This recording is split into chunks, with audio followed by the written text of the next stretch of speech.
Hello my beautiful and lovely gamers, my name is Jonal and today I'm coming at you with something that has been requested for a long time. That's me talking about my own gameplay. Why do I do what I do, or what do I think? And it's essentially because when we do coaching, a lot of time what we do is that we mention a lot of the stuff that you should improve, what people should do better, but it's not always as easy because we don't always show like, okay, you did these stuff correctly. Now, I'm nowhere near flawless. Don't think any player are ever been flawless in this game. However, I'm gonna take a look today at my own Genji here in the Faceit match. So, this is our team, was not a team. It's about the same average of SR. I think these guys are about 4.1k or something in average, maybe 4.2. And it's against our team then, of course. So we'll take a little bit look. Sometimes the comps will be in, sometimes it will not. I will pause the video and unpause it as I see fit to try to explain why we do as we do and what we do and stuff like that. So our comps will be in here at least sometimes. Sometimes I will cut it out because normally then it's just like focus fire or something like that. So with no further ado, let's just start. So first off, I start actually on Hanzo here, as you can see. That's just so I can mark this building to make sure that they don't have divers there. Nah, fuck it. That's Eagle's problem. They're now holding close. They have Ryan, they have a Kree on the right side, they have Zen as well. As you can hear in the beginning, the first thing that happens is that while I mark, I go back and then I swap.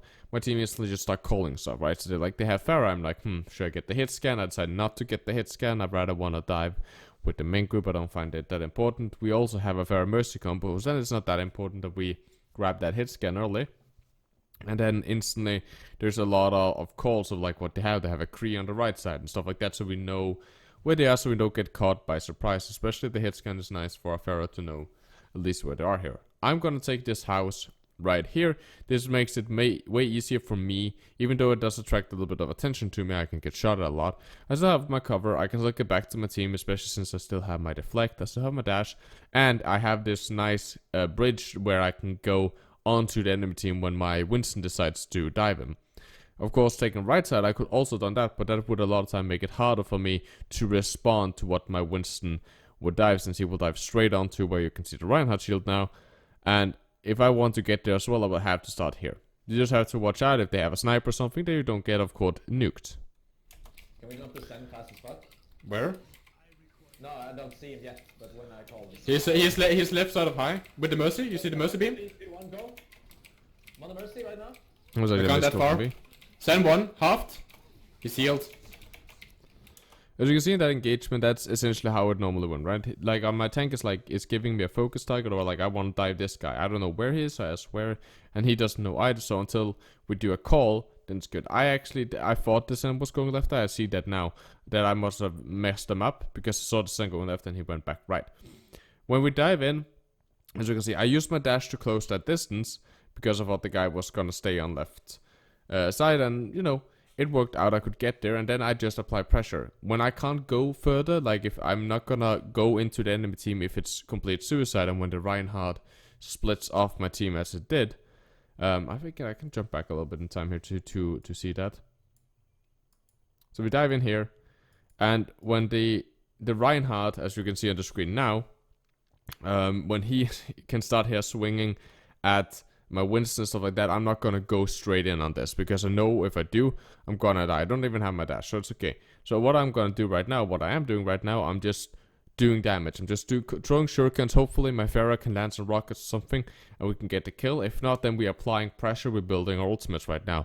You don't have to get a kill. If it's much better you don't get the kill and you don't lose anyone, then you like try to get the kill, and then you might lose some of your teammate, because then they could just rush down on the payload and wipe us and slow down our offense, right? I can't that far. Send one, halved. He's healed. Then we give a little bit of space. They're backing. They're backing down. They're backing down. Ryan. Oh fuck, he's out.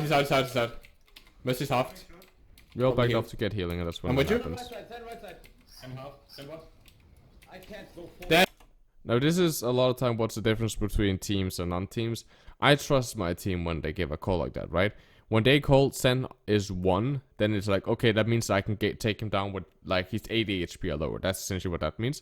So when I do this dash, we get the Zen, and this really helps the snowball. My team right up, what the rest of my team now is doing is they're just choking. They're just messing around with the enemy tanks, stuff like that, and making sure that there's a lot of pressure there, so that the DPS, the healers, into focus there, so I have a lot of room where I can work on, and that's really really important to do. So you go into, like, when I'm with my tanks there, I look for a target, and if there's no target again, then I'm just keeping a distance. So okay, I can respond if my Winston, which is diving, if my team is doing something, want to go forward, I can respond to them, I can join them. And if not, then I'm just going to do damage until I see a low target, and then I'm going to dash that target and get a kill on it. Get this one, get this one, get this one right now. Right, they call it The right Kree now. is low. I'm on him. So we're I'm ganking gonna die. line. Can we get the Kree? Can we get the Kree? Yeah, I'm on him right now, he's half. He's down. Get the mercy,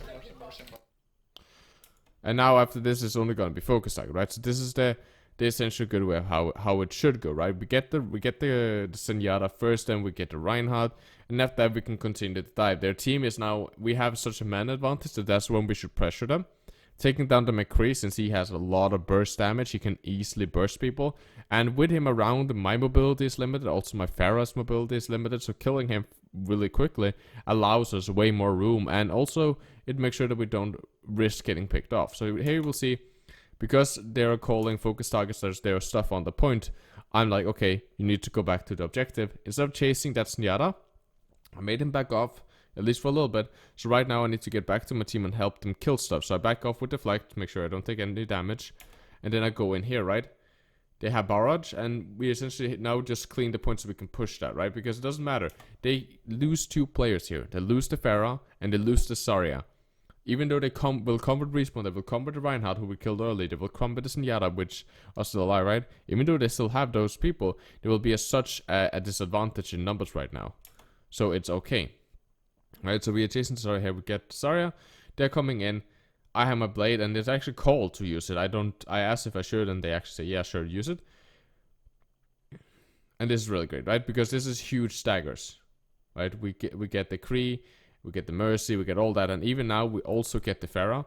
So this is a lot of staggers, which will give us not just a lot of free push here. There's a lot of people are thinking about, like, oh, it will give you a lot of free push, and that's, yeah, sure, it will get us past this easy choke in the beginning, but it will also give us the time to take high ground, to take space with our dive comp. So when we have a defense, when they are trying to set up their defense, we are already standing there and be like, oh, if you want to set up a defense here, you have to fight for it. We're not just allowing you to set it up because you guys are not in numbers right now. So now the audio is back on just to get the calls in. And as you see here, we're getting closer. Also, we're doing some old communications just to make sure, like, okay, what do we have for later fights? Kree far on right. Far right. Stand up position call from McCree there, telling him that he's from right side. I don't see him anymore. There's also a Pharah there. He's going high, he's going high. McCree is going high. I'm on it. I can't dive that far. Can't. That's good, we are pushing the pedal. The Ryan is half. The Ryan is low. Can you get him? I need to back. I need to back. And this is, I'll talk about that a little bit later, but that's very good communications in between the Winston. He leaps in a little bit too far, but he has primal, so he did that on purpose. So Simon here, or press Q to kill, he goes in. I can't dive that far, so I instantly inform him that I cannot go. Like, I cannot just dash in there. If I do, I'll die. So what I do instead, I'm just throwing shurikens. That's what I'm doing. I'm applying pressure to the main group and looking for an opportunity. And as long as there's no opportunity, I'm not going to suicide on them. Because think about it like this. If you die, it doesn't matter if you got like that one trade, especially with the Mercy, with this reset. And when you die, you lose the potential damage of what you could have done later in the fight, right? So it's kind of like the patient of like waiting and looking for a good opportunity instead of just like, oh, I need to kill each engagement, so I'm just gonna dash in and try to get kills all the time. It becomes very risky and very like high risk, high reward kind of gameplay, which is not as consistent as a lot of teams would like it to be. Stand down. Well, that's bad. Should we back? No. Get the right. Ryan low. Get the right, get the right, get the right. I'm down. So here I die, and this is what I want to talk about. Look at how the distance is between me and the Reinhardt. This is what I talk to a lot of people about their Genjis, that this is the distance, this is how you want it to be. Look at the distance that we're keeping right here. Right? I can't dash, but if I dash, I'll be in the middle of the swing Reinhardt, I'll be inside of flashbang range with the McCree, there'll be healing, there'll be a Zarya there, so I'm not gonna dash into them.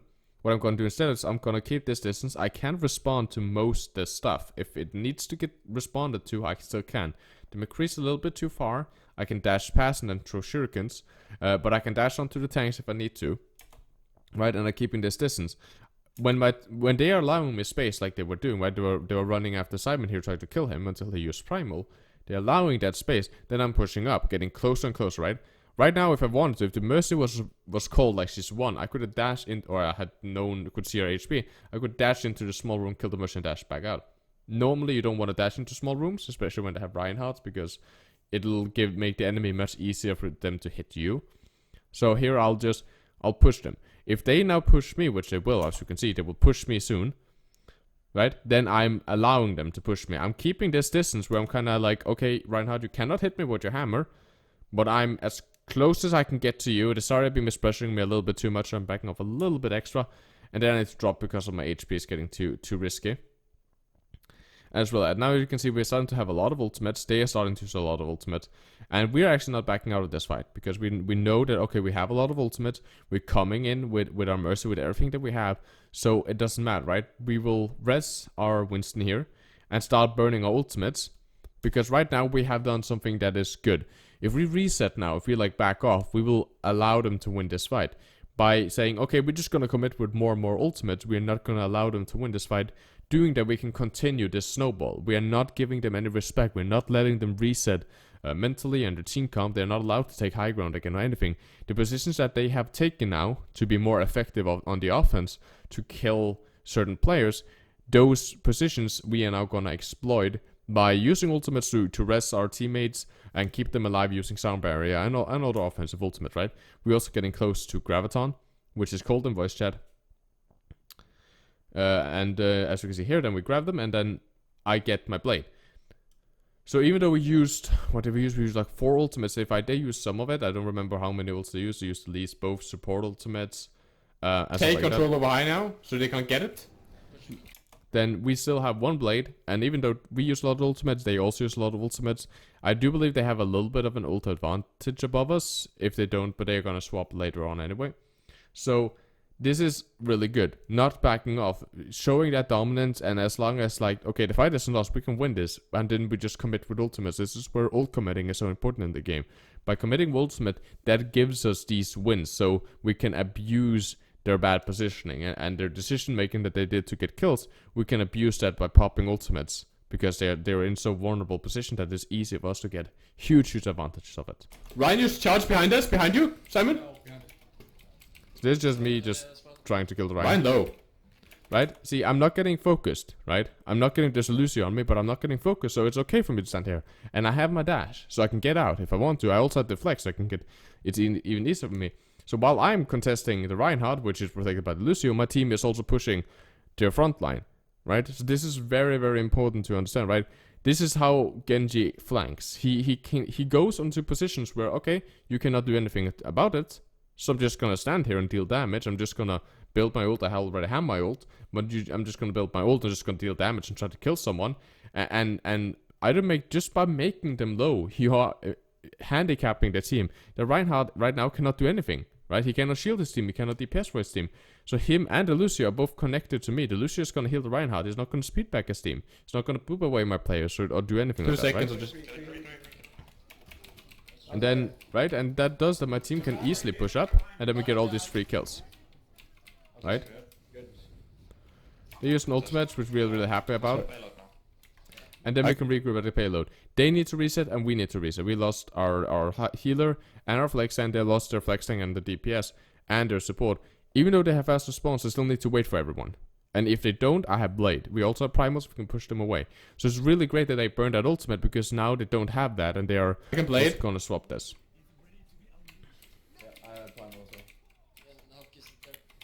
So I'm taking this high ground here, and jumping a little bit around here, just making sure that I can check some spotting.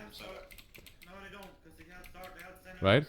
The tanks are pushing up. I'm keeping an eye on them, but I'm not going down because I want to blade, and therefore I'm kind of like, I'm taking this position and pressuring the tanks, who is pushing my team, but my team is giving a little bit of space so we can regroup proper.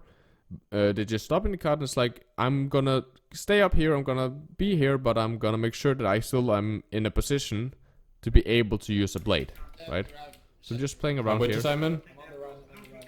I can't blade yet if I don't get speeded. I'm bleeding. And this is actually No! not bad for me. There's trails. Ah, fuck. And in the end there, right, I could have deflected the high noon if I had. It might have changed the output there. I could have killed the McCree. I don't remember if he shot me first or the Mercy first. And that's really it. So what I want to what can I say, give on from this is the fact that how the positioning works, right? Not just decision making. The calls from my team helps me be a better player, right? When they call stuff that's slow and stuff like that, that's something that you most likely don't have in competitive unless you play with a friend. Then you consistently at least won't have that in competitive. And there's not everyone that can do that either. Like some people call like low if they take like 2 damage, then instantly they just call them low for some reason. And that's something that I have that you guys don't have, as I said, unless you play with a friend. But the positioning is what's important in this, right? The fact that I take high grounds, I'm like, and you have that mentality that like, okay, but it doesn't matter. It doesn't matter if we don't get a kill right now. We are pressuring them. We are putting pressure on them. They need to back off. We're building our ultimates. We are doing damage. I'm looking for a kill. I'm ready to respond if something happens. If either I land like a couple of headshots and something all of a sudden goes critically low, or if one of my DPSs or tanks lands so much DPS output that all of a sudden stuff is critically low, I'm ready to respond for it if it's needed. And that's the mentality that you need as a Genji. You need to be patient and kind of look at it like, okay, I'm going to look for a weakness. If there's no weakness, I'm not going to just dash in and suicide. I don't need to do that. I'm just going to look for a weakness. And the lower the ranks, the more weaknesses they have, the less coordinated the enemy team is. The Reinhardt won't proper shield. They won't be able to hold angles. They will be easier to hit because they don't strafe as well. They will allow you more space because they won't aim as well. So the lower ranks, the easier it is to what can I say, exploit these weaknesses. It's just like, okay, I'll wait until you go low. As soon as you go low, I'll dash up to you. I'll melee you. I'll right click you. You're dead. I have a dash reset. Then I can decide, okay, depending on how good you feel that you are and how good you feel the enemy team is, you can either continue the kill, as you see I did a lot of time when I killed the McCree. I continued on to the Zenyatta by pressuring him. The only reason I backed off was because my team needed me. And if not, then it's like, okay, I killed the McCree. I could just dash back to my team now. And it's good. We have a pick advantage. I have one pick. It's good. Now I can just help my team. Besides that, guys, I hope you enjoy. If you did, then press like and dislike. If you didn't, subscribe if you want to see more content like this. If you like what I do here on the channel, trying to help as many gamers having an awesome gaming experience. That's really what this channel is all about. It's for the community. I'm also live streaming. If you guys want to go in there, ask me a question, be like, hey, Jonal, what do you think about this? That way I can actually give you attention. Instead of here, right? If you guys send me a lot of DMs, Discord or emails or something like a lot of people do, I can't always respond to those. And it's really hard also for me to do. I'm not that good when it comes to like written. I'm way better just speaking to you. And I can show you on the Twitch stream. I can give you attention on the Twitch stream, but I really can't do over text as much. It's much harder for me. So joining there, talking, also just having a great time. I love seeing you guys, how active we actually are. When we just a couple of people in there, there's so much going on in the chat, and there's so many conversations, and both like in good questions to me, but also like, hey, what do you think about these topics? And I ask you guys, and you guys give me your point of view. I get to know you guys on a more personal basis, knowing where you're from, what you're doing, and stuff like that. So besides that, guys, I really hope that you have a lovely gaming experience. As always, guys, stay positive and keep the enemy in your crosshair.